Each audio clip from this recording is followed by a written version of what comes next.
let's get to the how to improve your product section. This is mostly for product development, and let's get into it. People or users use Scalable to do market research in general, to analyze their competition, to find like opportunities and gaps and see how they can build a better product than the competition, because now in 2026, it's all about having a great product and a great marketing.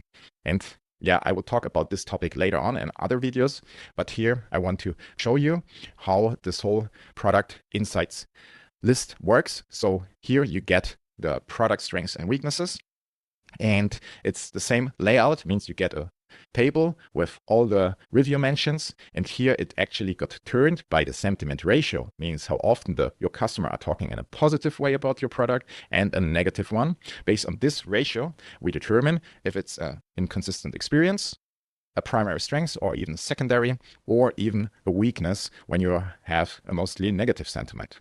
Again, it's all traceable. You see the review insights aspects and then a detailed analysis.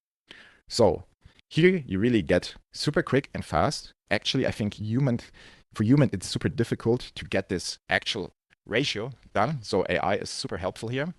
And since we have a lot of critical reviews, we also have some critical weaknesses and inconsistent experiences. And this is good because from there we can go to the product improvement section. The product improvement section is a list, again, prioritized by the impact on your product performance, basically how it will make your product satisfied, and also like the difficulty of implementation.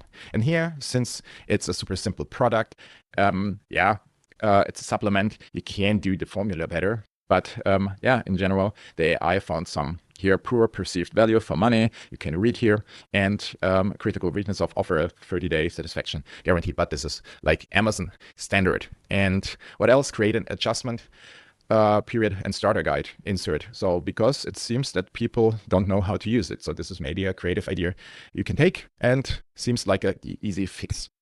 So this is the product improvement section. The next one, let's jump to the optimize marketing section.